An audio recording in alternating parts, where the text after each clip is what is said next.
Vamos entrar agora nas lesões irreversíveis, né? Então, todas aquelas degenerações que a gente viu são lesões que podem ser reversíveis. Porém, pode ser que uma hora a célula não consiga se adaptar e essa lesão reversível se torne irreversível. Consequentemente, irreversibilidade significa morte celular. Vai ter morte celular, seja por necrose ou por apoptose. Então, as células elas podem sofrer uma série de injúrias por agentes etiológicos e essas células podem responder a esses agentes tentando se adaptar, né, que é a lesão reversível. E, eventualmente, essa célula pode sofrer uma lesão em que ela não consegue retornar ao seu estado basal, mesmo se o agente causal for removido. Essas são as lesões irreversíveis que levam à morte celular. Então, a morte celular significa que a célula ou as células passaram por uma determinada injúria, seja fisiológica ou adaptativa, ou incentivada por um agente externo que atingiu o ponto de não retorno. O que é esse ponto de não retorno? Que é o que a gente conhece muito dentro da patologia a nível de lesão. É aquele ponto em que alterações aconteceram de forma permanente, ou seja, a célula não consegue mais reverter. Não tem mais como ser reversível, já é irreversível. Quando a célula atinge o ponto de não retorno, isso culmina no acionamento do mecanismo de necrose, de morte celular, certo? Que ela não conseguiu mais se adaptar. Pode também culminar na apoptose, também, certo? Então, essa morte celular, ela pode ser fisiológica ou ela pode ser patológica. Onde é que eu tô aqui? Então, olha, gente, eu tava lá no final, olha. Mas depois vocês leem o slide, aí eu associo com a voz, viu? Então, a morte celular, ela pode ser basicamente de 3 tipos. A morte celular programada, que é o que a gente chama pelo MCP, que nada mais é que a apoptose, é fisiológica e ela é extremamente regulada e desencadeada por moléculas que a gente chama de caspases, certo? Nós temos um segundo tipo, que é o tipo regulada, que também é um tipo de morte celular regulada, só que nós temos 2 tipos diferentes dentro dela. Necroptose, que ela se assemelha muito à apoptose, ela não vai explodir, ela vai formar os corpos apoptóticos, porém, quem faz a ativação desse processo não são as caspases, são outras moléculas, então por isso que a gente chama de necroptose.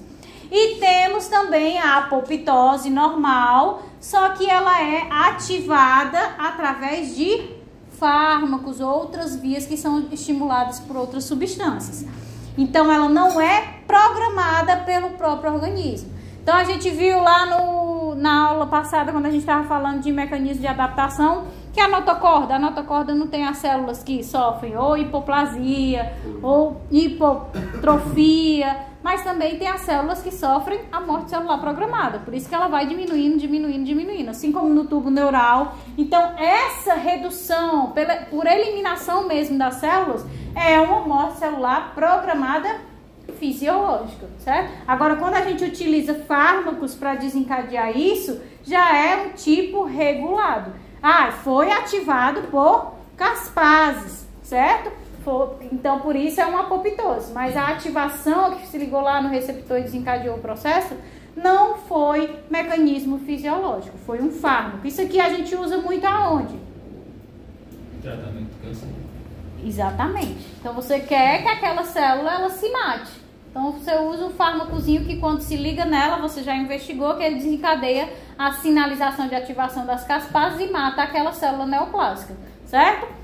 E terceiro tipo, nós temos a morte celular acidental, que pode ser tanto a necrose ou a apoptose, só que vai ser desencadeada por uma injúria, ou seja, vai ser sempre patológica. Então, o indivíduo teve uma lesão irreversível que vai foi desencadeado por uma patologia, todas aquelas causas que a gente viu anteriormente, e aí vai desencadear a necrose, que é quando a célula explode, ou ele pode sinalizar para a apoptose. Aumenta a produção das proteínas pró-apoptóticas e aí ativa as caspases e a gente tem a apoptose. Só que o que desencadeou não foi um fármaco não foi os próprios componentes celulares para um processo fisiológico necessário ao desenvolvimento do organismo. Foi o quê? Uma patologia, certo? Uma lesão que levou a essa apoptose. Então, essas vão se distinguir pelos achados morfológicos e os aspectos moleculares. Então, são os 3 tipos aí. No dia que a gente encontra a necrose? Somente na acidental, que é patológica, certo? Há muitas controvérsias se a gente pode, de fato, chamar aqui a regulada de necroptose ou não, tá? Mas no livro a gente colocam como necroptose, mas há controvérsia, certo? Então, só para vocês lembrarem a nossa figurinha, né? Lesão reversível se adapta e retorna ao estado basal. Quando não consegue se adaptar, vai para a morte celular, que pode ser por necrose ou por apoptose. Então, na necrose, para que se chegue a esse ponto, a lesão deve causar danos à membrana, organelas primordiais, como a mitocôndria, que foi que a gente viu, dano à mitocôndria na aula passada, é um dos mecanismos, né, que causa lesão na célula. Então, se a gente tem dano na mitocôndria, a gente tem prejuízo energético de ATP, vai ter ainda mais, aumentando a depleção de ATP. Vamos ter lesão no retículo endoplasmático rugoso, que vai liberar o cálcio, né? Esse cálcio vai, além, né, com esse rompimento do retículo endoplasmático rugoso, vai liberar os ribossomos também, se os ribossomos não estão lá aderidos no retículo, não tem síntese proteica. Esse cálcio que é liberado vai ativar as enzimas que vão degradar inúmeras moléculas. Podemos ter a degradação de lisossomos que liberam as suas enzimas líticas, que também vão degradar tudo dentro da célula. Então, a gente tem que ter várias alterações, vários mecanismos de lesão celular acontecendo para que a gente chegue nesse ponto, o ponto de não retorno, certo? É um fenômeno metabólico regressivo que culmina numa parada irreversível e destrutiva dos processos metabólicos e atividades vitais. Então, a gente vai já ver que no processo da necrose a gente começa a ter uma picnose. O que é picnose? O núcleo da célula ele começa a diminuir, por isso pique, certo? Por quê? Porque a gente não está tendo todas essas alterações moleculares, eu não estou liberando endonuclease, então isso começa a diminuir o tamanho do núcleo. Depois a gente tem a cariorrex, que é o que a cariorrex? A gente não está tendo liberação de enzimas líticas, de ativação de ASEs pelo cálcio, né? O que é que essas enzimas vão fazer? Vão degradar o núcleo, então ele começa a ser fragmentado em vários pedaços. E por fim nós temos a cariólise, que quando a gente observa no corte histológico é o desaparecimento completo do núcleo, já sumiu todo o material genético, tá? Então esse tipo de morte celular vai ser a necrose. A gente consegue observar essas 3 etapas acontecendo. Então é importante que vocês compreendam que a gente está falando de morte a nível celular. Então, por todas essas alterações, essa célula chegou à morte. Só que tenham em mente que isso pode se propagar ao tecido, ao órgão como um todo. Por quê? Porque a necrose, ela vai afetar o que está ali próximo dela? Sim, né? Porque ela não explode. Então, ela vai afetar as outras células, que vão afetar as outras células. E a gente vai tendo isso amplificado, né? Então, vai acabar causando a lesão no tecido e no órgão como um todo. Então, aqui é para que vocês visualizem, ó. O núcleo da célula ele começa a reduzir de tamanho com essas alterações que chegam até o ponto de não retorno. Determinado momento, esse núcleo, quando ele já está pequenininho demais, com a ação, né, das enzimas ativadas pelo cálcio, com a ação das enzimas liberadas pelos lisossomos que estão sendo degradados, esse núcleo começa a ser degradado em pequenos pedacinhos, certo? Então, a picnose é a redução do tamanho, a cariorrex é a fragmentação desse núcleo. Aqui já está em 4, aqui já está em 3 fragmentos, até que se chegue ao ponto dessa ação enzimática ser tão intensa que a gente chega na cariólise. Aqui a gente tem a célula, ela ainda está delimitada, mas a gente não tem mais nada de material genético, ok? Então, a necrose ocorre no organismo vivo, seguida de autólise. Né? Então vocês viram, a gente ainda tinha anteriormente a delimitação da célula, mas a gente precisou perder material genético, que é o que coordena toda a funcionalidade da célula, para que então ela explodisse, né? Sofresse autólise. É sempre um processo patológico, tá? Não vai ser fisiológico. E aí pode ser causado por aquelas causas lá que a gente colocou: físico, químico, biológico, hipóxia, anóxia, certo? Agentes carcinogênicos, tudo aquilo que a gente colocou lá nas causas pode gerar um processo patológico que desencadeia a necrose, em que essa agressão leva a um fenômeno regressivo, né? A célula ela vai ter uma queda do metabolismo, porque ela não está tendo ATP, ela está tendo dano mitocondrial, ela está tendo dano no retículo endoplasmático, né? Então a gente tem essa queda no metabolismo. Com a depressão de ATP, com dano mitocondrial, vocês viram que tem alteração eletrolítica, né? Ou seja, na bomba de sódio e potássio, bomba de cálcio. Então a célula ela vai edemaciar.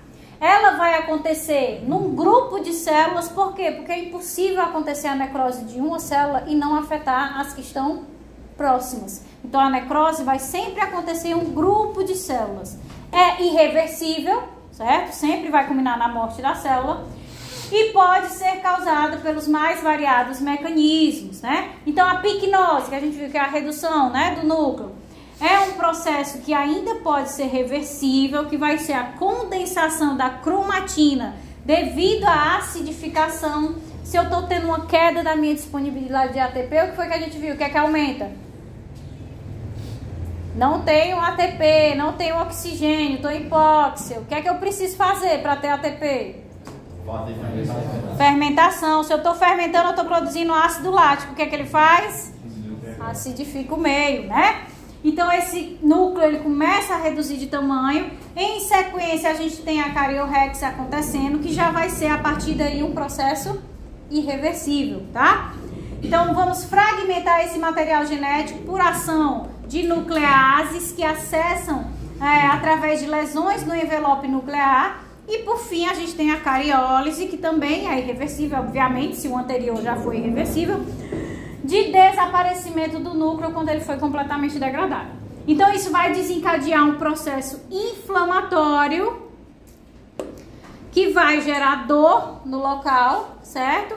E que não é um processo silencioso. Quando a gente tem a morte celular programada por apoptose, se morrer até mesmo se é um conjunto de células, como é programado, nós não vamos sentir dor. Foi programado aquilo ali, vai acontecer porque foi necessário, certo? Eu não vou ter dor associada.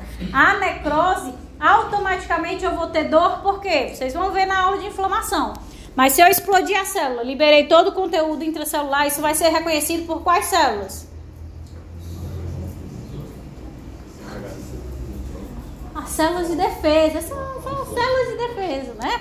Aí essas células de defesa reconhecem aquelas moléculas e aí vão secretar citocinas que desencadeiam o quê? Processo inflamatório, né? Então desencadeia esse processo inflamatório. Então toda necrose nós vamos ter associado processo inflamatório, tá? E o processo inflamatório, como vocês vão ver lá, tem os 5 sinais flogísticos, que um deles é a dor, né? Então, para que a gente tenha a necrose, a gente tem o agente causador, o agente etiológico, o tipo de tecido que vai ser afetado, qual a temperatura no local, o metabolismo que vai ser alterado e qual o método de observação, para que a gente consiga observar se essa necrose está acontecendo ou não. Por quê? A necrofonerose consiste no aparecimento das características morfológicas da necrose no tecido. E para que todas essas características aconteçam, elas precisam de tempo. Se o indivíduo morrer nesse exato momento de um infarto e eu chegar lá, já remover um pedaço do tecido, do miocárdio e já fizer o corte histológico, eu vou visualizar a picnose, a cariorrex e a cariólise? Não, precisa de tempo para esse processo acontecer, tá? Então, a gente não veria as alterações, seria necessário para que a gente pudesse visualizar. Isso vai depender de quê? Esse tempo para que a gente visualize as etapas da necrose. Vai depender de qual é o agente etiológico. Tem agentes etiológicos que são mais agressivos. Então, ele vai desencadear essas lesões, essas alterações intracelulares muito mais rapidamente. O tipo de tecido, tem tecidos que são mais suscetíveis a lesões do que outros, outros são mais resistentes. A temperatura no local, quando a temperatura ela está mais elevada, ela também vai contribuir para que esse processo aconteça de forma mais rápida. O metabolismo que está sendo associado, é uma depressão de ATP, é um dano à mitocôndria, é uma alteração lá das bombas, uma disfunção do cálcio. Então, dependendo do mecanismo que inicia o processo, também vai ser mais rápido. E o método de observação. Tem métodos que são mais fidedignos, né? O preparo da lâmina e você consegue visualizar de forma mais rápida. Outros métodos, eles não são tão sensíveis. E aí você não consegue visualizar, você tem que dar o tempo mesmo do tecido para conseguir ver todas as etapas. Ok? Então a gente vai ver alguns tipos de necrose agora, certo? Então a primeira delas, necrose por coagulação. A necrose, né, ela pode ser dividida em necrose por coagulação, por liquefação, necrose caseosa, esteatonecrose, necrose gomosa e necrose fibrinoide. A necrose por coagulação também é chamada de necrose isquêmica, né? Um exemplo, infarto do miocárdio ou infarto de qualquer outro órgão. Então é aquela onde nós podemos observar no tecido um aspecto coagulativo que leva a uma determinada eosinofilia do processo, que mantém a arquitetura do órgão em um primeiro momento. Então, a característica histológica de uma necrose por coagulação, quando você olha tanto no corte histológico, microscópico, como macroscópico, você vê que mantém a estrutura. Ela não perdeu a estrutura daquele órgão, daquele tecido, certo? Enquanto outras, a gente já perde essa estruturação que vocês já vão ver.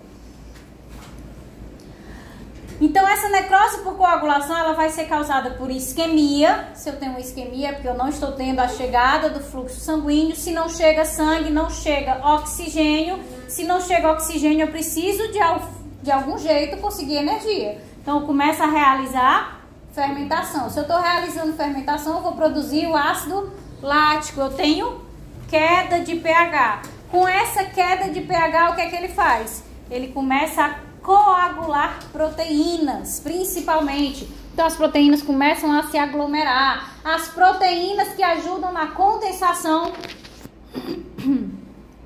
do nosso ácido nucleico são as estonas. Então elas também começam a se aglomerar. A gente já começa a ter o processo inicial ali da... Qual é o que diminui o tamanho do núcleo? Porque começa a ter uma compactação. A piquinose, né?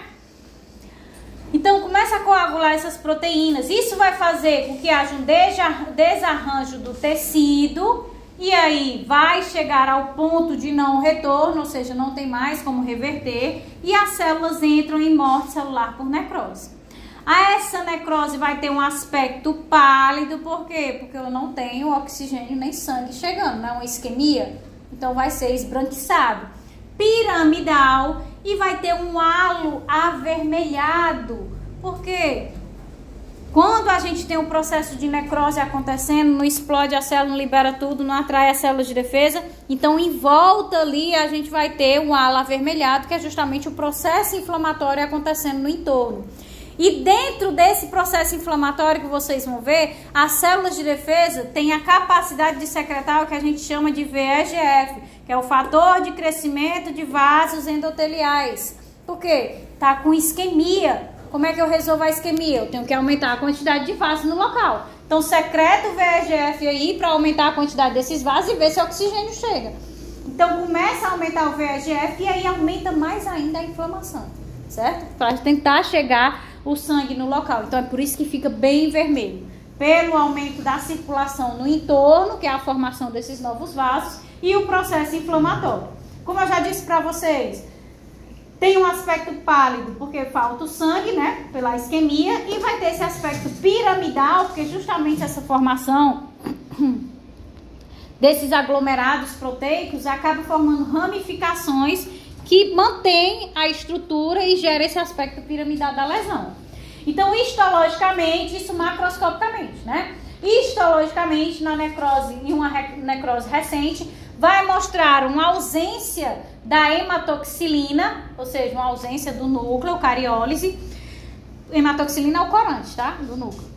Então, com a manutenção da arquitetura desse órgão, porém com alta presença de hematoxilina no ponto inflamatório, porque no entorno eu vou ter várias células coradas, por quê? Que células são essas? Células do sistema imune, as células de defesa. Na tardia, tudo é substituído por tecido conjuntivo neoformado. Vem o processo inflamatório para resolver aquilo ali, tirar, e como é que resolve? Cicatrização. Então, cicatrização é substituição por tecido conjuntivo neoformado. Então, observem o aspecto, né? Houve uma isquemia aqui do rim. Então, se não tem sangue, não chega oxigênio. Por isso que ele é esbranquiçado, porque não chega o sangue. Com a falta de oxigênio, vai ter aí a fermentação, queda no pH, aglomeração de proteínas. Tem esse aspecto piramidal, mas percebam, principalmente vocês olhando no material de vocês, né, no PDF, aumentem e vejam que o entorno aqui, ele é bem avermelhado, apesar do centro ele ser esbranquiçado. Por quê? Porque as células de defesa, quando começa a acontecer a necrose por coagulação, que vai atrair essas células, elas vêm para tentar delimitar esse processo. E além disso, por que é tão vermelho também, além do processo inflamatório?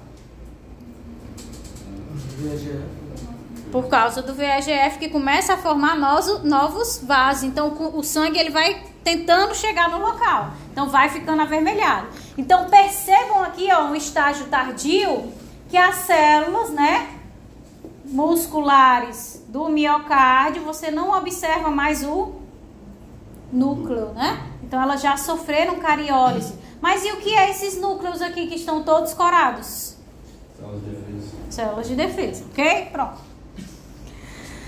Vamos partir agora para a necrose liquefativa. Na necrose por liquefação, o tecido dá uma impressão de que ele se liquefez. Ele tem um aspecto mesmo líquido, tá?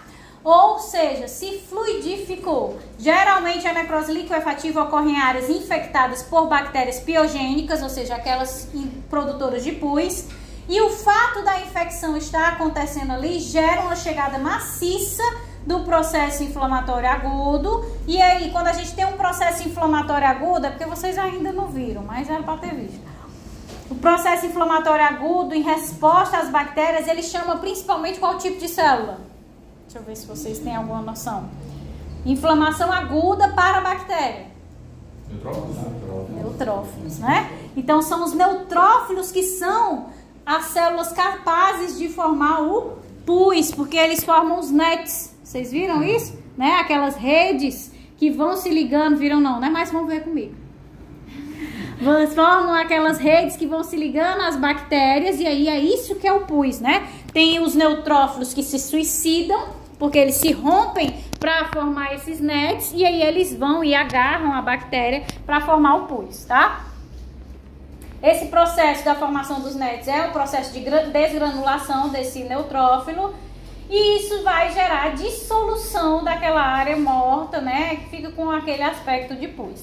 A necrose isquêmica pode acabar desencadeando uma necrose liquefativa, uma necrose isquêmica, a mesma coisa de necrose coagulativa, né? Que a gente acabou de ver, a falta do oxigênio. Pode acabar desencadeando uma necrose liquefativa e se diferencia pela morfologia. Na liquefativa eu não vou ter a manutenção da morfologia do órgão. Tem uma dissolução da área. Vai ter a picnose, vai ter a cariorrex, vai ter a cariólise e tudo isso vai estar no aspecto líquido. Percebam aqui, ó. As células estriadas cardíacas perderam a sua morfologia? O órgão perdeu a morfologia no local? Não, porque na coagulativa não tem perda de morfologia. No entanto, na liquefativa a gente tem, certo? Então, observem aqui, ó. A gente teve inicialmente, nesse exemplo aqui, uma necrose coagulativa. Houve uma isquemia, falta de oxigênio no cérebro, mas culminou numa necrose liquefativa. E aí você parece mesmo um líquido, né? Liquefez essa porção do cérebro. Mesma coisa você observa no corte histológico. Tá vendo aqui essa mancha?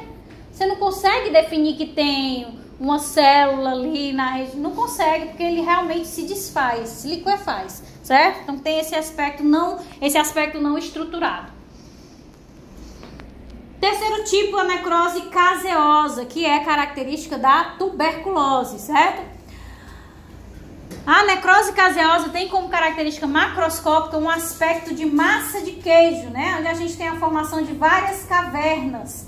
Na tuberculose, o processo inflamatório, ele é um processo inflamatório crônico, granulomatoso. Vocês vão ver lá na semana das doenças negligenciadas, certo? E aí vai ter esse aspecto coagulado, mas não vai manter a arquitetura do órgão. Por quê? Porque o local onde está acontecendo essa inflamação granulomatosa, ela começa, obviamente, à medida que a gente vai ter um agravamento da doença, a destacar essas bolinhas. É por isso que quando o indivíduo tosse, né, quando ele já está grave, às vezes sai além do sangue o pedaço do pulmão, né, que é justamente essas caseosas aqui, essas cásias que vão saindo no processo de tosse. Microscopicamente, a ausência da manutenção da arquitetura daquele órgão também, com uma coagulação delimitando uma massa amorfa, com núcleos piquinóticos, um processo inflamatório típico do processo de inflamação granulomatosa que vocês vão ver, que é o que? A abundância de macrófagos epitelioides e linfócitos T. Então, na inflamação granulomatosa que vocês vão ver lá na aula de inflamação, a característica é pegar os bacilos entram, né, da tuberculose nos pulmões, por onde eles têm mais tropismo, e vem os macrófagos e os linfócitos T e fazem como se fosse uma ciranda em torno. É por isso que formam mesmo essas partes bem redondinhas, porque eles circulam. Eles vão circulando todo o entorno daquele acúmulo de bacilos e aí vão formando as cásias.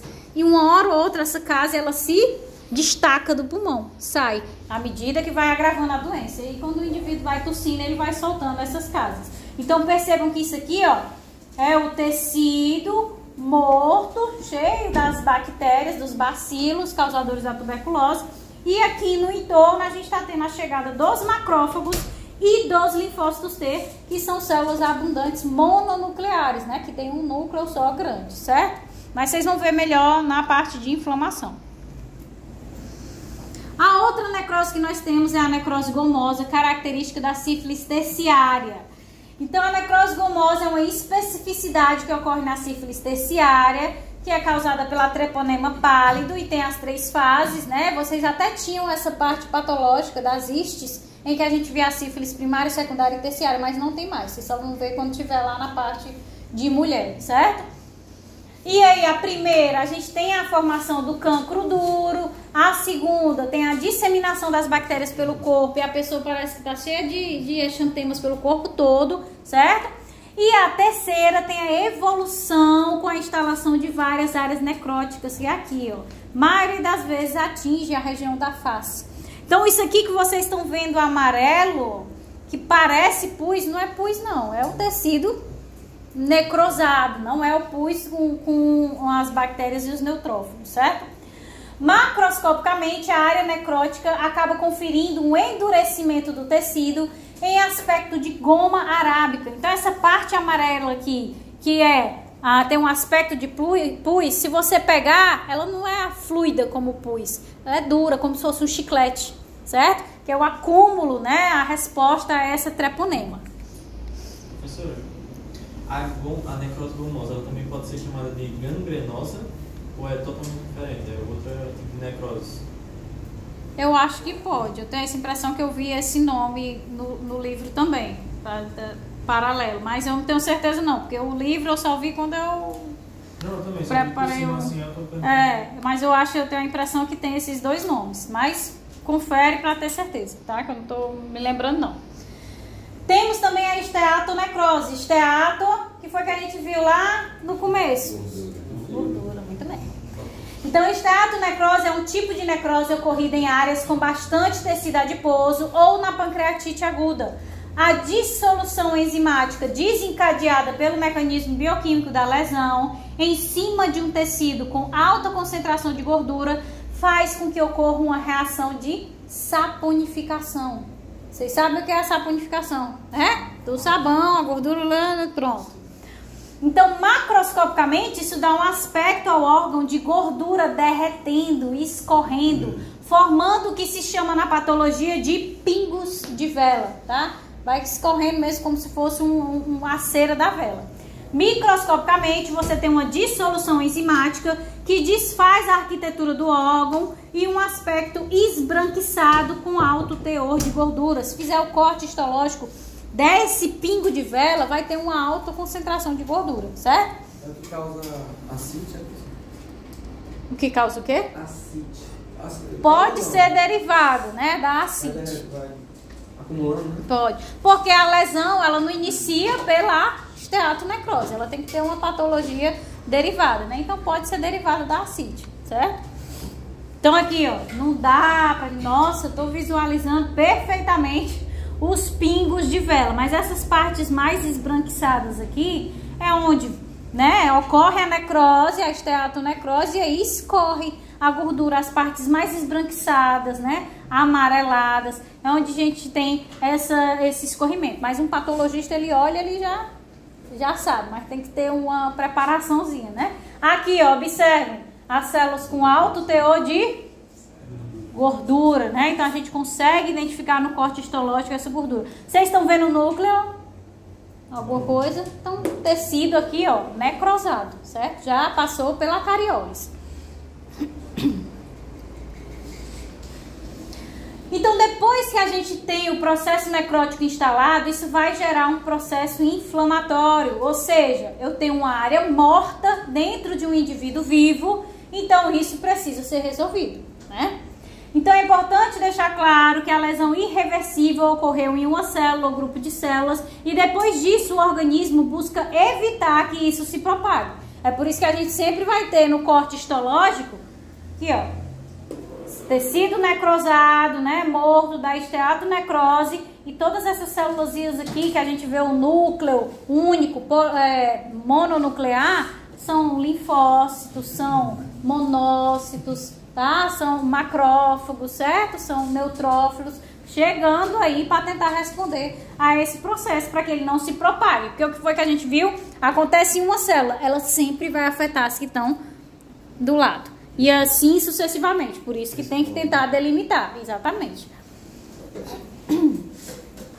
Então, para compreender isso, precisamos entender as principais formas de evolução da necrose, que estão relacionadas a fatores que dizem acerca da capacidade regenerativa do órgão que está sendo afetado, né? Então, quando a necrose ela evolui para a regeneração, significa que o tecido afetado tem uma capacidade regenerativa boa e as células que estão constantemente em divisão, as células estão constantemente em divisão celular. Então, há a possibilidade de remover a área morta e aquele tecido tem um reparo por regeneração, certo? Quem é que desencadeia esse processo de regeneração? O processo inflamatório que vai chegando, vai secretar fatores específicos para desencadear a regeneração do tecido, tá? Se a área afetada foi muito grande, mesmo num tecido que tenha boa capacidade regenerativa, por exemplo, a pele, né?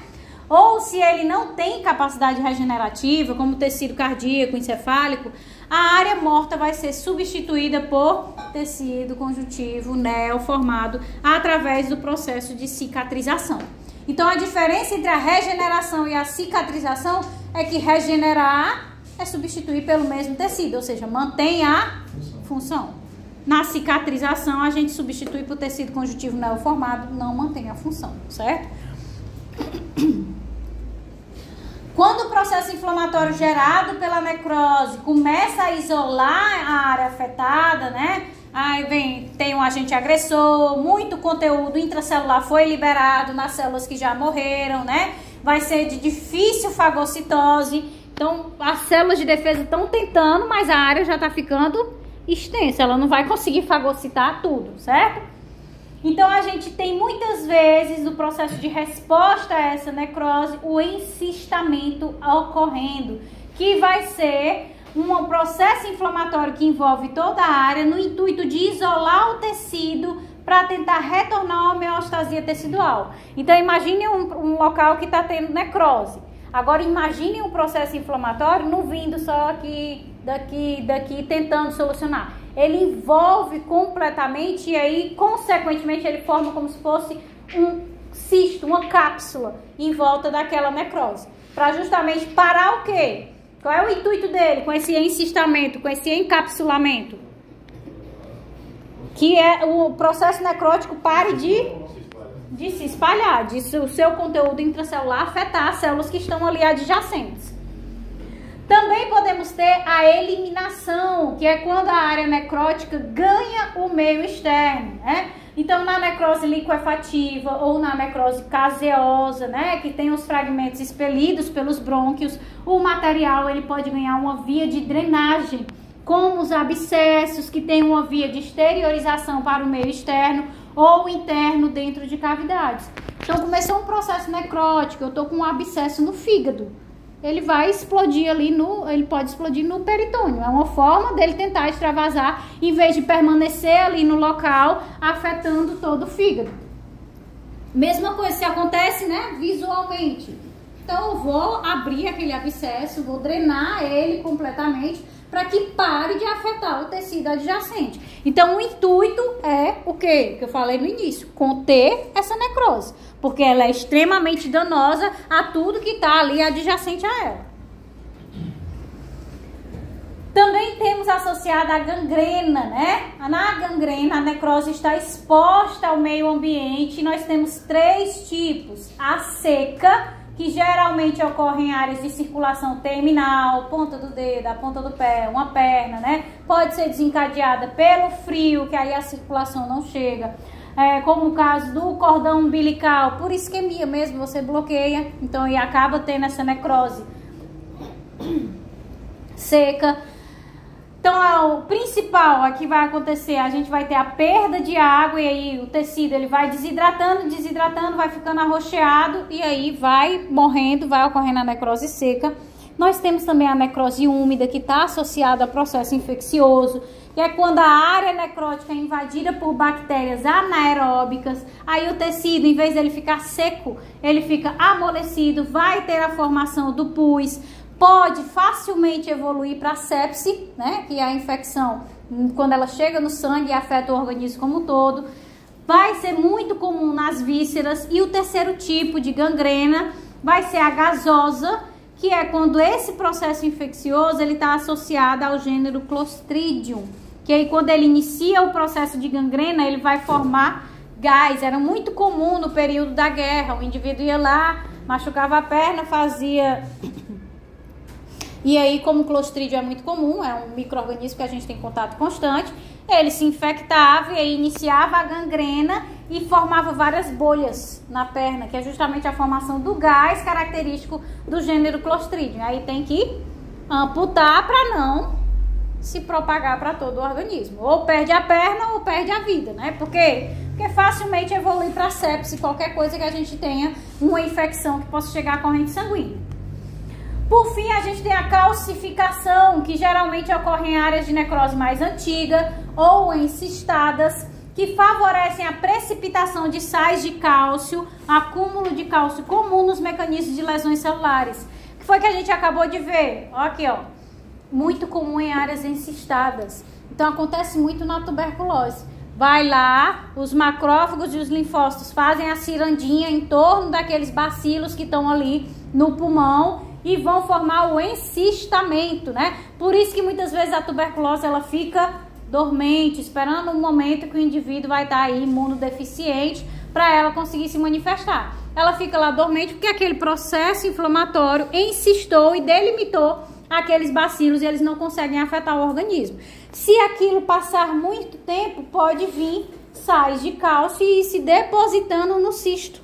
E aí a gente tem a calcificação e consegue bloquear completamente aqueles bacilos da ação, a não ser que o indivíduo passe por uma imunossupressão muito intensa. Então, quando o acúmulo de cálcio não ocorre na matriz osteoide, né, na matriz óssea, nós temos a calcificação patológica, que pode ser distrófica, né, pode ser local, formar cálculos, associada a lesões necróticas, e metastática, ou seja, generalizada, causada por hipercalcemia sanguínea, neoplasias malignas, aumento do paratormônio. Então, esse processo de calcificação, né, eu tenho uma lesão acontecendo aqui na minha tireoide. Pode acontecer em qualquer parte, certo? Não necessariamente somente associada ao processo necrótico. Eu trouxe isso porque tenho mais um detalhamento disso aqui no livro de vocês sobre calcificação.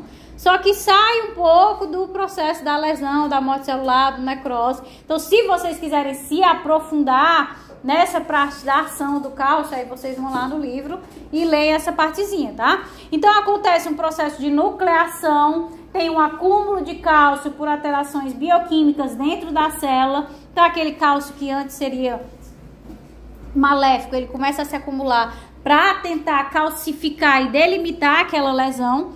E temos o crescimento, que é a evolução desse acúmulo de cálcio na região lesionada, na forma de hidroxiapatita, que é extremamente resistente, tá? Aí consegue mesmo delimitar essa lesão que está acontecendo, tá? Não só associada à necrose, mas também qualquer tipo de lesão que acontece dentro da célula. O processo de calcificação é muitas vezes associado, tá? À cicatrização, mas não é uma cicatrização, certo? Então aqui são os 3 tipos de gangrena, né? Gangrena seca, vocês veem aqui que tá seco, ó. Esses 3 aqui ele já perdeu, já vai ter que amputar. Esse daqui talvez tenha que amputar metade do dedinho, por quê? Porque essa parte aqui já tá bem escura. Então a probabilidade de continuar se proliferando e causar danos ao restante do pé é muito grande, não vale a pena o risco. Então é bem seca, você vê a formação de uma casquinha, aqui é a úmida, então a gente tem a infecção pelas bactérias, tem esse aspecto mesmo tumefaciado, né, demaciado, que tem um processo inflamatório associado à formação de pus. E aqui a gasosa, né, que é associada ao Clostridium, tem mesmo a formação dessas bolhas, porque essa bactéria é anaeróbica, então ela vai gerando gás no seu processo metabólico, ok? Só no processo de gangrena naquele ali, que é seca, todos os tecidos dessa região estão afetados, tecido ósseo, tecido subjuntivo, tecido epitelial, tudo se perde. É, né? Não, tem não. Porque todos são células, né? Seja o tecido ósseo, por mais resistente que seja, ele é formado pelas células, né? Os osteoblastos e tudo mais. Então, todas as células serão afetadas pelo conteúdo que é liberado no processo necrótico. Então, é tudo, aí perde tudo. Não tem o que fazer, não. A mesma coisa aqui, ó. Aqui você acha que tá um pouco mais externo, né? Ai, talvez se eu removesse a pele, o músculo, deixasse... Não, mas não tem como a gente também deixar só o osso, né? Tem que tirar tudo. Então, vamos entrar agora na apoptose, certo? A apoptose é conhecida como morte celular programada ou também chamada suicídio celular. Ela foi descrita em 1972 como um fenômeno biológico básico com a ampla implicação na cinética tecidual, em que a célula é estimulada a acionar mecanismos que culminem com sua morte, ou seja, a morte celular programada, MCP. Está envolvida na renovação celular, em fenômenos fisiológicos e também em fenômenos patológicos. A gente vai ver que esses fenômenos patológicos estão associados aqui num excesso ou uma falta. O tecido está com excesso de células. Então está acontecendo alguma coisa errada, eu preciso eliminar. Da mesma forma que quando está em falta, seja por um processo metabólico, a gente precisa sinalizar para o quê? Para o contrário. Não, vamos parar aqui a eliminação dessas células para que o tecido retorne ao seu estado basal. Então, pode estar relacionado ao agravamento de doenças, como na AIDS, doenças neurodegenerativas, isquemias, ou a evitar a ocorrência de doenças. Como no câncer, a gente quer justamente que a célula neoplásica ela sofra a morte celular, doenças autoimunes, né? Quando você vai lá e gera a morte celular programada de uma célula que você percebeu que é uma célula que reconhece autoantígenos, você está prevenindo a ocorrência de uma doença autoimune, né? Uma infecção viral, tá? Tô ali, o vírus, mencionei na aula passada, né? O vírus infectou a célula. Quando ele vai apresentar um antígeno do vírus lá na célula via MHC, a célula natural killer, por exemplo, reconheceu que aquele antígeno não é um antígeno do organismo, é um antígeno viral. Então ele desencadeia, ele libera uma substância que vai ativar na célula a morte celular dela. Por quê? Porque ela está infectada, não tem mais o que fazer. Então tem que matar ela. Então tudo isso aqui é para livrar de doenças, mas ela também pode estar relacionada ao agravamento de doenças. Em que sentido? O vírus lá do HIV, ele não vai estimular a eliminação dos linfócitos T? Linfócitos T é uma base gigantesca nossa de defesa. Se a gente está perdendo eles, a gente está perdendo capacidade de responder a infecções, certo? Então também está associado às doenças. Então, como fenômenos fisiológicos, nós temos a apoptose no processo da embriogênese, na formação das membranas interdigitais, né, a formação dos dedos, quando a gente tem alguma falha nesse processo, a gente tem o que a gente chama da sindactilia. Então, a gente tem essas aberturas aqui entre os dedos por processo apoptótico. Antes era só assim, no processo embrionário, aí vai pelo processo apoptótico formando os dedinhos. Então, no envelhecimento, todas as células, elas possuem um tempo de vida útil e o relógio fisiológico é que indica quando a morte celular programada irá acontecer. Então, a gente viu, a gente não tem uma redução do tamanho do cérebro, né? Isso é natural do envelhecimento, é fisiológico que a gente viu. E é sinalização por morte celular programada. Vamos eliminar um pouquinho essas células no processo de envelhecimento. Então, na eliminação celular em populações de células lábeis, para não ocorrer um aumento quantitativo patológico da produção celular, também ela vai para parar uma infecção. Interrupção da necessidade funcional, o neutrófilo não é mais necessário, então aciona a morte celular programada daquele neutrófilo, certo? Porque os neutrófilos, na maioria das infecções, eles vão ser produzidos ali na hora, pela demanda. Então, chegou a hora, a infecção terminou. O macrófago sinaliza para aquele neutrófilo que ele não é mais necessário, que a infecção já cessou. E aí, o que é que faz? Ativa a morte celular daquele neutrófilo, porque não tem mais necessidade dele estar em abundância dentro do organismo, certo? Na involução dependente de hormônios nos adultos, a diminuição da quantidade de hormônios que influenciam na vida e na manutenção daquele órgão. Então, a gente viu a involução do timo, é desencadeada por morte celular programada, é fisiológico. Dos órgãos reprodutivos após o climatério. Então, né, a capacidade de produzir lá os óvulos, principalmente nas mulheres, mas também pode acontecer os espermatozoides nos homens, também sinalizado por morte celular programada, né, porque a gente tem essa deficiência hormonal à medida que vai envelhecendo. Linfócitos autorreativos das doenças autoimunes. Então, tenho que sinalizar para a eliminação desse linfócito autorreativo, porque senão ele pode desencadear uma doença autoimune. E a morte celular programada desencadeada por sinais necróticos adjacentes. Ó, tá acontecendo um processo necrótico aqui no centro do tecido. As células adjacentes reconhecem, né, pelo conteúdo intracelular liberado, que está acontecendo necrose. Ei, vamos se matar logo? Porque a gente se mata de um jeito mais contido e não vai danificar o restante do tecido, entendeu?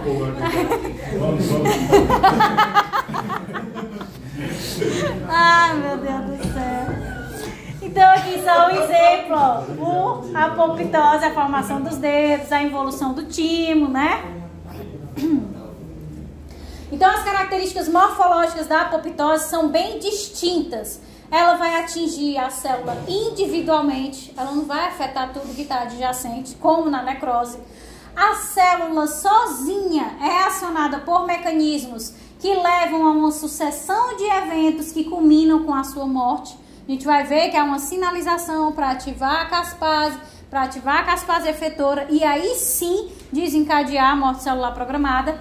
Inicialmente ocorre a retração e a diminuição dessa célula. As células consequentemente encolhem, né? O citoplasma ele vai ficar mais denso, a cromatina vai se condensar, porque tá tudo sendo apertado, né? Então ou se condensa ou então não vai funcionar. Depois vai acontecer uma fragmentação do núcleo, ou seja, acontece uma cariorrex do mesmo jeito que a necrose.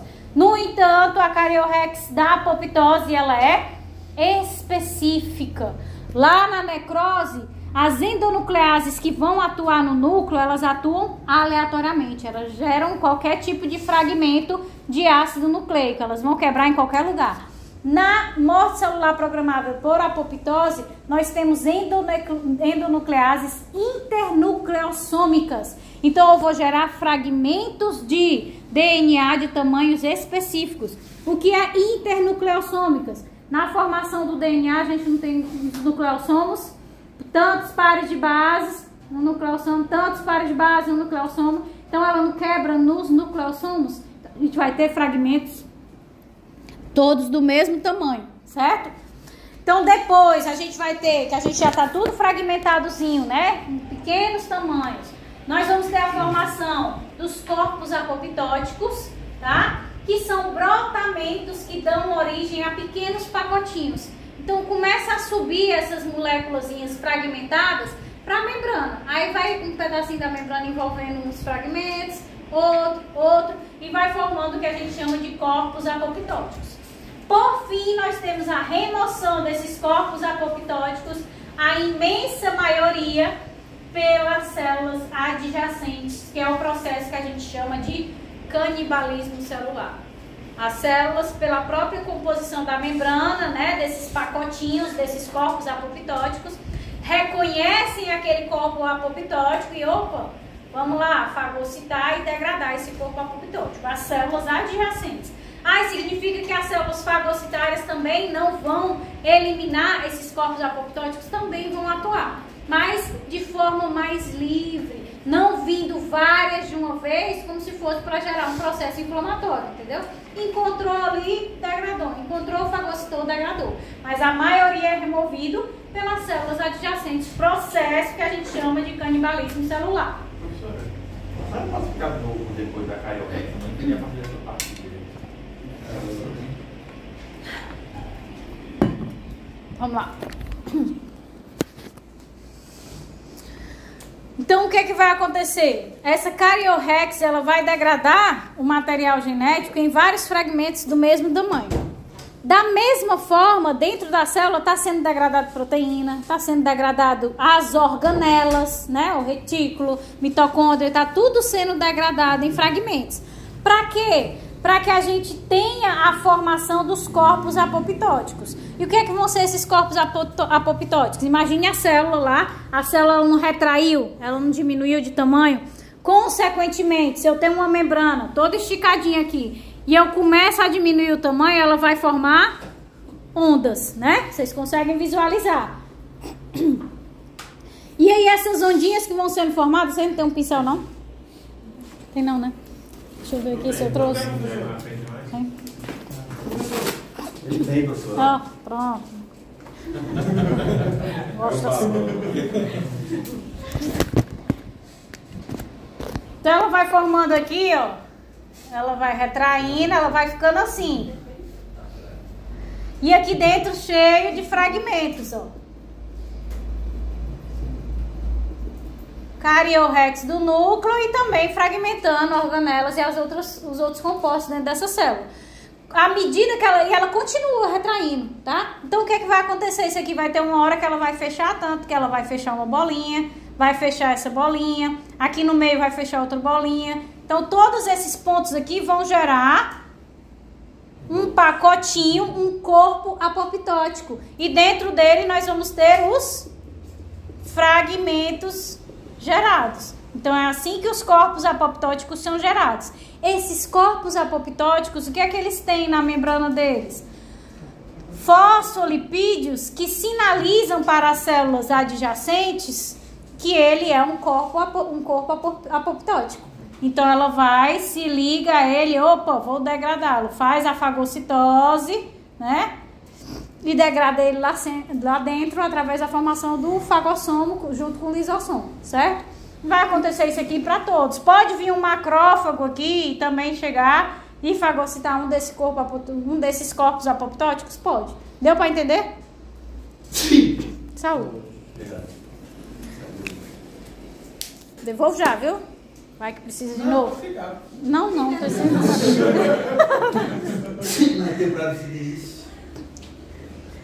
Então vamos lá, aqui ó. Aqui é a célula normal. Aí aconteceu alguma lesão irreversível, não tem mais como reverter, tá? E aí a célula começa a retrair, a diminuir de tamanho. E aí, consequentemente, a membrana vai formando essas ondas, tá? O núcleo vai sofrer a Cariorrex específica, vai começar a ser degradado, assim como os outros componentes dentro dessa célula. Então, tudo fragmentado vai formando aqui, ó, os corpos apoptóticos, vai só se destacando, ó. Vai se destacando à medida que ela vai continuando esse processo de retração. Aí as células adjacentes vêm, reconhecem esses corpos apoptóticos e realizam canibalismo celular. Além das células adjacentes destruírem esses corpos apoptóticos, obviamente nós também podemos ter a ação das células fagocitárias que fagocitam ele e degradam. Consequentemente, eu tive liberação de algum conteúdo intracelular no meio? Não. Então, eu não vou ter processo inflamatório associado? Não, tá? Então, aqui só para vocês observarem. A célula começa a diminuir, ó, ela começa a despregar, fica mais fácil essa visualização aqui, principalmente no tecido epitelial. Vocês sabem que tem muitas junções, né, grudando ali as células. Então, quando ela começa a se separar, você já começa a ver que vai formar esse halo, tá, que é o que a gente chama de anoequia, esse halo que é formado da célula retraindo e vai começar a degradar e formar os corpos apoptóticos. Aqui que começa esses vários fragmentozinhos que vão sendo liberados a partir da célula, certo? Então, as características morfológicas da apoptose acontecem em decorrência de determinadas atividades bioquímicas que ocorrem dentro dessa célula. O principal envolve a clivagem de um grupo de proteínas chamadas caspases. As caspases se encontram no interior das células e ocorrem em famílias chamadas de iniciadoras e executoras ou efetoras, tá? As caspases iniciadoras se encontram na forma inativa e quando se tornam ativas, dão início à ativação intracelular das caspases executoras ou efetoras, finalizando com a morte celular. Então, vamos lá. Essas caspases, quando estão ativas, elas vão ativar várias enzimas, como transglutaminase, que é uma enzima citosólica que gera uma ligação cruzada de proteínas do citoesqueleto. Se eu estou gerando a ligação cruzada do citoesqueleto, eu vou favorecer a retração, né? Então, a ação inicial é da transglutaminase, que vai fazer com que esse citoesqueleto comece a interagir. Isso vai favorecer o encolhimento dessas células, o processo de retração. Além disso, as caspases vão ativar as endonucleases, que promovem a fragmentação internucleossômica do núcleo, e aí vai gerar aquela fragmentação que vai entrar nos corpos apoptóticos. Além disso, sinalizam para a finalização fagocítica, porque sinaliza a inversão da fosfatidilcerina interna à membrana plasmática e por flip-flop vai para a face externa. Vocês viram lá em bioquímica essa parte? Não viram isso aqui, não? Então, lá na bioquímica, quando a gente vê a membrana, a gente vê que os lipídios se movimentam dentro dela. Por isso que a gente tem o modelo mosaico fluido, né? A membrana é fluida e tudo mais. Um desses movimentos é o flip-flop, que ele depende de gasto de ATP. Mas por que fazer isso? Porque gastar ATP para mover um fosfolipídio, se é fosfolipídio também. Porque existe um tipo de glicerofosfolipídio que é a fosfatidilcerina, que a partir do momento que ela está na membrana externa da célula, ela sinaliza para as células de defesa que aquela célula está com problema e vai ser eliminada. Então tá aqui a membrana da célula. Se por algum motivo tem uma fosfatidilcerina aqui externa, vai vir uma célula de defesa e vai eliminar essa célula aqui, certo? Agora, se essa célula está normal, o que é que acontece? Eu vou pegar um ATP e vou usar o movimento de flip-flop para trazer essa fosfatidilcerina para a face interna, para que essa célula não seja eliminada à toa. Com a ativação das caspases, o que é que ela faz? Ela pega essa fosfatidilcerina e coloca para fora. Não faz o movimento de flip-flop inverso. E aí, com essa fosfatidilcerina do lado de fora, a célula fagocitária de defesa vem e elimina aquela célula, certo? Imaginem isso acontecendo em todos. Uma fosfatidilcerina aqui, uma aqui, uma aqui. Percebam que eu botei já antes aqui, ó, já para vocês perceberem. Aqui. Então, as células adjacentes e as células fagocitárias vão reconhecer os corpos apoptóticos como? Pela fosfatidilcerina, né? Que está na face externa dessa membrana. Então, essa fosfatidilcerina identifica os corpos apoptóticos para serem removidos, ou seja, estimulam o canibalismo celular. compreenderam o processo de retração, depois de fragmentação e de como esses corpos apoptóticos são identificados? Você pode repetir? Vamos repetir aqui, ó. Então tá aqui a célula normal, ela sofreu uma injúria que não conseguiu reverter, lesão irreversível. Então ela vai desencadear a morte celular programada. E aí o que é que começa a fazer? A gente vai ter a ativação, que a gente vai já chegar lá, né? Ativação das proteínas pró-apoptóticas, liberação de citocromo C. Esse citocromo C vai ativar a caspase iniciadora. A caspase iniciadora ativa, vai ativar a caspase efetora. O que é que a caspase efetora faz? Ela vai primeiro sinalizar para a expressão da proteína transglutaminase. O que é que a transglutaminase faz? Faz com que o citoesqueleto comece a formar interações cruzadas. Isso faz com que a célula retraia, né? Diminua de tamanho.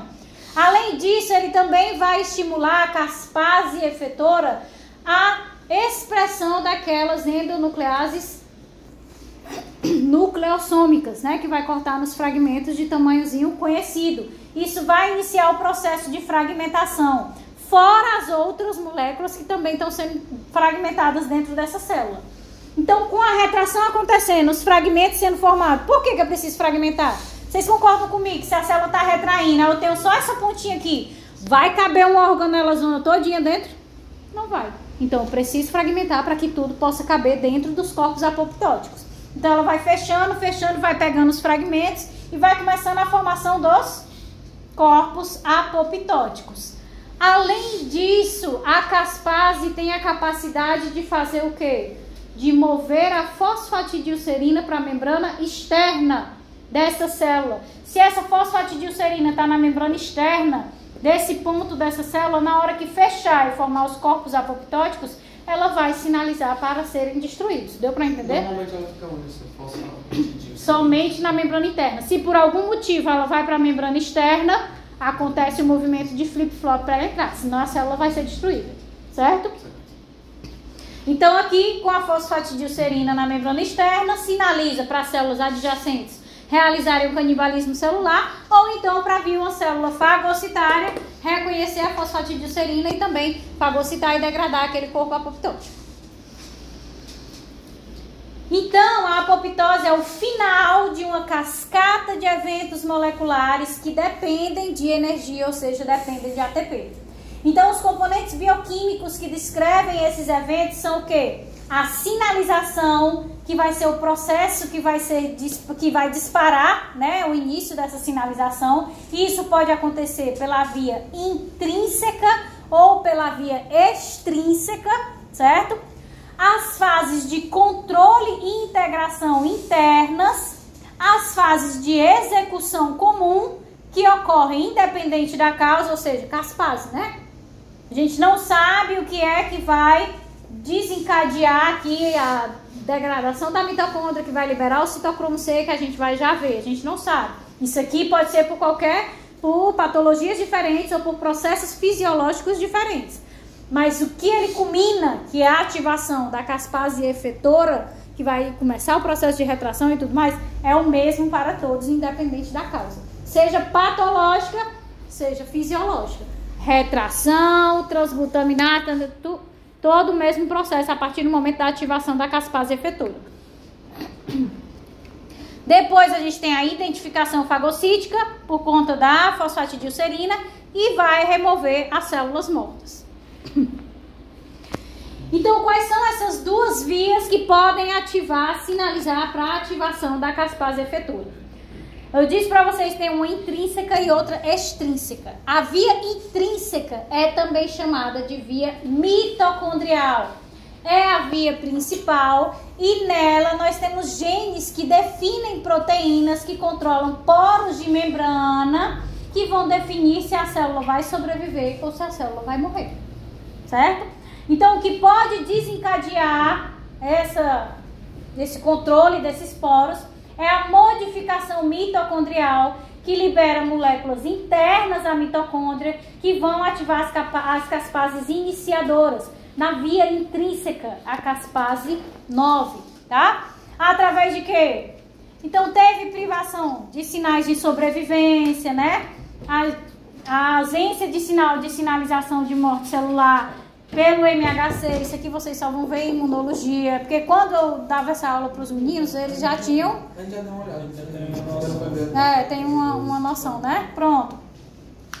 Então, quando a gente tem a ausência do sinal que sinaliza a morte celular, aí a gente vai desencadear essa ativação. Lesão do DNA, que ativa a P53, que ativa o primeiro reparo lá no ciclo. Se não funcionar, vai ativar essas caspases também, certo? Então, inúmeros mecanismos podem ativar essas caspases iniciadoras. Maldobramento de proteínas, né? A gente tem um controle interno da célula que percebe que aquela proteína está dobrada de forma não funcional e existem proteínas que são essenciais ao metabolismo e funcionamento da célula. Se ela não estiver bem dobrada, ó, essa célula aqui, toda a vida que ela está sintetizando o complexo 1 da respiração, está sintetizando errado. Não está dobrando certo. Essa célula, se ela não tem o complexo 1 da respiração, ela vai conseguir funcionar de forma correta? Não. Então, não adianta continuar. Então, também vai sinalizar para ativação da caspase 9 e aí vai culminar na morte celular programada. Essa caspase iniciadora 9 ativa a caspase executora 3, tá? Isso para a via intrínseca. Caspase iniciadora 9, caspase executora 3.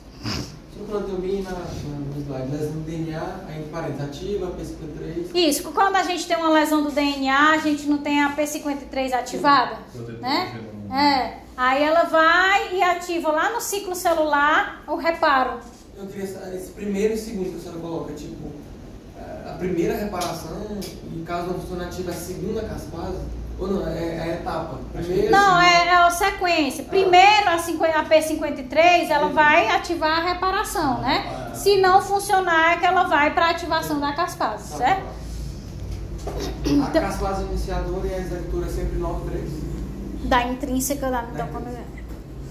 Então aqui, ó, observe, temos aqui a via mitocondrial intrínseca e aí acontece uma lesão celular. Houve alguma lesão que não tem mais fator de crescimento para aquela célula se proliferar. Então, com a falta tem células, por exemplo, as células da pele, que elas dependem constantemente da secreção de fatores de crescimento. Por quê? Porque é um tecido de alta regeneração, né? Se eu não tenho fatores de crescimento sendo liberados, não vai se ligar o receptor, já sinaliza para aquela célula, ó, tá tendo, acho que, produção demais de células epiteliais. Então, vamos parar, vamos eliminar algumas dessas células epiteliais, certo? Então, subtração de fatores de crescimento em tecidos que têm uma alta taxa de regeneração. Lesão do DNA, seja por radiação, por toxinas, por radicais livres, que não seja reparado, também sinaliza para a ativação da morte celular programada. Uma proteína mal dobrada, seja por estímulo de estresse, né, por alteração no retículo endoplasmático, vai gerar essa sinalização para a morte celular daquela célula. Então, todos esses fatores aqui lesivos, eles vão ativar sensores do que a gente chama de família BCL2, tá? Essas proteínas da família BCL2 são proteínas efetoras pró-apoptóticas que vão chegar lá na mitocôndria e vão estimular a abertura dos tais poros que eu mencionei. O que é que vai sair através desses poros aqui?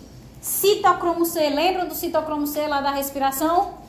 Esse citocromo C, quando ele sai da mitocôndria e vai para o citossol, ele ativa as caspases iniciadoras, certo?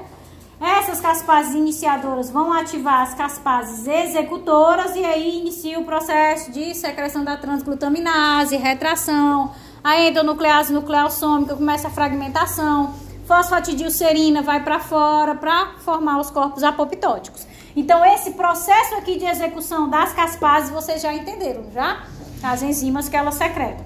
Pronto, pois o que vai fazer a lesão a nível bioquímico é justamente ativar o aumento da secreção de proteínas pró-apoptóticas. Por quê? Porque com a célula ela não morre, porque ela tem um equilíbrio estritamente regulado. Nós temos tanto proteínas pró-apoptóticas como nós temos proteínas anti-apoptóticas. Então, nós temos que ter um equilíbrio aqui para que a célula se mantenha. Ah, eu estou tendo uma sinalização aqui de uma lesão que está acontecendo e está aumentando a concentração de proteínas pró-apoptóticas. No entanto, a concentração de proteínas anti-apoptóticas também está no mesmo nível. Então, significa que a célula ainda está tentando se regenerar. Então, ela ainda não quer sinalizar para a morte celular. Então, para que a gente tenha ativação de fato da mitocôndria para a abertura desses poros, a gente tem que ter o aumento das proteínas pró-apoptóticas e a redução das proteínas anti-apoptóticas, certo? Essas anti-apoptóticas vêm de onde? Não, dentro da célula. Todas as células têm, tá? Proteínas pró-apoptóticas, citossol, tá? Tá livre no citossol. Então, aqui nas pró-apoptóticas, nós temos dentro dessa família da BCL2 a BAX e a BAC. E das anti-apoptóticas, a gente tem as principais, a BCL2, que é o nome da família, né? Foi a primeira descoberta, e a BCLX1, ok?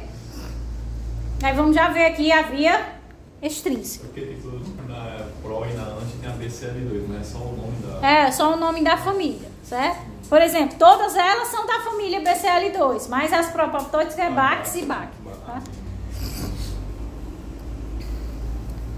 Então, essa via mitocondrial, como eu já mencionei para vocês, ela depende de um balanço de proteínas mitocondriais BCL2 que regulam a porosidade da membrana mitocondrial. Então, as BCL2 podem ser divididas em pró-apoptóticas, que é a BAX, BID, tem a BAC também da figura, e anti-apoptóticas, que tem a BCL2 e a BCLX1. E a depender do balanço da concentração delas, é que esses poros mitocondriais irão se abrir ou se fechar para liberar substâncias que vão ativar as caspases. Então, nós temos várias substâncias, mas o principal é o citocromo C. O citocromo C ativa a caspase iniciadora. Mas também podemos ter esses MEC, AIF, OME e endonuclease G sendo liberado de dentro da mitocôndria para ativar a caspase iniciadora. Então, aqui vocês têm mais ou menos como é que funciona, né, o processo. Aqui são proteínas anti-apoptóticas. Percebam que elas se ligam nos poros, ó, fechando, obstruindo esses poros. Então, se elas estão numa concentração elevada, os poros não vão ser abertos, né, porque elas estão obstruindo todos eles. Quando a gente tem um estímulo, o que é que acontece? Eu vou aumentar a concentração das proteínas pró-apoptóticas. O que é que as proteínas pró-apoptóticas fazem? Elas se ligam às proteínas anti-apoptóticas, mudam a conformação delas, e quando ela muda a conformação delas, elas também vão mudar a conformação do poro. Consequentemente, ele abre. E aí vai sair o citocromo C ou todas essas outras moléculas que vão ativar as caspases iniciadoras, que ativam as efetoras, e a gente tem a morte celular programada. Certo? E a via extrínseca, né? A via extrínseca, ou também chamada de domínio da morte, possui receptores de morte que estimulam a célula a acionar o mecanismo receptor-ligante. A principal é a via do receptor TNF, que se liga a uma molécula chamada FAS, né? Que é o primeiro sinal de apoptose, causando uma mudança conformacional que ativa proteínas adaptadoras, que vão gerar a ativação das caspases iniciadoras. Na via extrínseca, a caspase iniciadora é a 8 e a caspase efetora também pode ser a 3 e também pode ser a 7. E elas vão ativar as transglutaminases, endonucleases e a formação dos corpos apoptóticos. Então, o que é que muda aqui? Via intrínseca ou mitocondrial. Caspase iniciadora é a 8 e já atua diretamente lá na célula, né? Se liga ao receptor da célula e já vai atuar nas proteínas pró-apoptóticas e anti-apoptóticas. Na via extrínseca, a iniciadora é a 8 e a gente vai ter uma cascata de sinalização acontecendo por interação receptor-ligante, que vai lá interagir, vai ativar moléculas chamadas de adaptadoras, elas que vão ativar as caspases iniciadoras. As caspases efetoras pode ser a 3 na intrínseca mitocondrial e pode ser a 3 e a 7 na extrínseca ou domínio da morte, ok? Então aqui, ó, tenho, né, algum micro-organismo, alguma lesão que gerou uma molécula que vai interagir com um receptor para o fator de necrose tumoral, que é comum em processos infecciosos, né? Então vem o TNF, se liga a esse receptor. Quando ele se liga a esse receptor, ele é acoplado a uma proteína G, vai desencadear uma cascata de sinalização que vai ativar essas proteínas adaptadoras que estão no citoplasma da célula. Essas proteínas adaptadoras ativam as caspases iniciadoras e especificamente a extrínseca, a 8. A caspase 8 vai ativar, seja a caspase 3 ou 7, que desencadeia a morte celular programada. Ok? Professora, eu não entendi nessa parte. Por exemplo, a gente tem um receptor TNF que já está ali, no caso, na célula. Sim, sim. De onde vem esse faz? Porque se esse faz estiver no meio extracelular, na hora que ele se ligar, a célula, como ela já tem um receptor, ela vai ser induzida a meio que ocorrer a apoptose. Então, o que é que vai liberar? Quem vai liberar? Vai ser desencadeado pelas células de defesa, né? Então, células de defesa que vão secretar substâncias como faz citocininas, né? As citocinas, fator de necrose tumoral, que é um tipo de citocina, todos eles são secretados por células de defesa, que reconhecem o processo de lesão que está acontecendo, seja a causa que for, uma radiação, uma lesão mecânica, um fator químico, físico, biológico, ela reconhece, secreta e pode interagir com o receptor. O receptor já está lá, seja qual for a célula. Certo? Porque assim, tem que ser algo bem específico, porque a apoptose já está dizendo, né, que é algo individual, para poder não pegar as células adjacentes, né? E aí como é que eu vou, por exemplo, como é que essa célula de defesa vai regular com que esse fator só chegue nesse receptor e não espalhe para as adjacentes? Como é que ele vai conseguir ter... Tem o processo de sinalização que acontece aqui adjacente na célula. Então, o receptor ele vai ser expresso quando a célula está sob, por exemplo, a lesão não é celular. Então, essa célula que sofreu uma lesão do DNA, vamos supor. E aí, ao invés de seguir o caminho intrínseco, seguiu o caminho extrínseco, porque veio uma célula de defesa e reconheceu que essa célula estava lesionada. Como? Porque a gente tem um sinal anterior, certo? A P53, quando ela sinaliza que a célula não reparou, que não houve esse dano, ela vai emitir um sinal externo. Esse sinal externo é reconhecido pela célula fagocitária. Não, a fosfatidilcerina é para identificar os corpos apoptóticos. Estou dizendo um sinal qualquer que seja ele, que é identificado ali pela célula. A célula passa a secretar essa substância, que vai ser ela sim reconhecida pela célula fagocitária. Quando a célula fagocitária, um linfócito T, reconhece aquele problema, ela vai secretar aqui o FAS ou o TNF para interagir com esse receptor. Mas ela precisa de um sinal antes para reconhecer que aquela célula é uma célula estressada, é uma célula problema. E aí vai depender de qual foi o mecanismo de lesão que vai dar esse sinal para essa célula, certo? Professora, as granzinas também estão extrínsecas? São o quê? Granzinas. Dos citotóxicos? Elas são o quê? Eu não entendi não. Via extrínseca? Via extrínseca. As granzimas pode fazer parte, né? Porque ela também vai desencadear a morte celular programada, mas é diferente. Porque ela vai formar os poros, tá? Um mecanismo mais distinto da formação dos corpos apoptóticos. Seria do outro tipo. A regulada, né? Não a que é a comum, a que a gente tem no início. Esqueci a primeira classificação, como era? Tinha acidental, regulada e a primeira programada. Pronto, não é a programada. Não é do tipo programado, certo? Professor, então, no caso, um micro-organismo que vai dar aquele tipo, o MHC leva para o linfócito, aí ele dá o sinal que faz o fase. Pode ser, se for, por exemplo, uma célula infectada por um vírus. Aí vem aqui o MHC com o peptídeo, né, o antígeno do vírus. O linfócito T veio, interagiu, reconheceu, secretou as citocinas que capacitaram aquela célula a sofrer morte celular programada. Especificamente nesse caso, o linfócito T citotóxico, né? Porque o auxiliar, ele ajuda a célula a se defender. O citotóxico é que desencadeia a morte da célula, certo?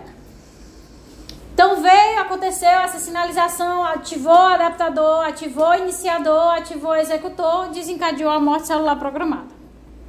E eu não estava nem na figura, mas não tem problema não. Voltando um assunto aqui, em relação ao MHC.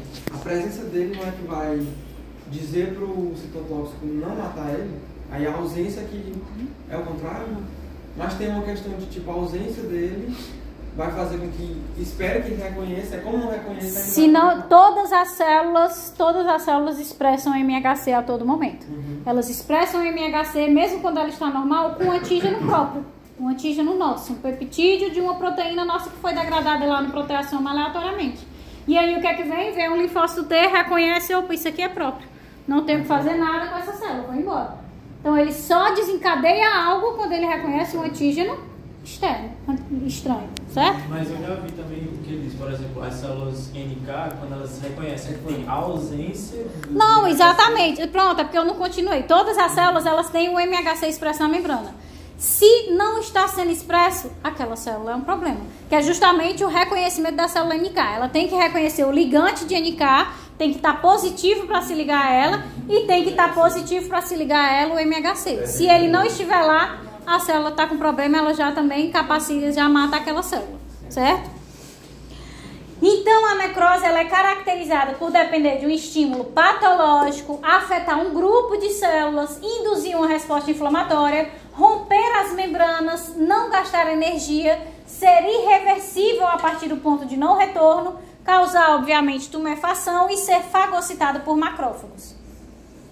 Enquanto a apoptose é caracterizada por ocorrer por estímulo patológico ou fisiológico, afetar uma única célula, não induzir processo inflamatório, não romper a membrana da célula, vai formar os corpos apoptóticos, ser irreversível também a partir da secreção das endonucleases, retrair o conteúdo celular, vai gastar ATP para fazer todos esses processos de ativação e sinalização.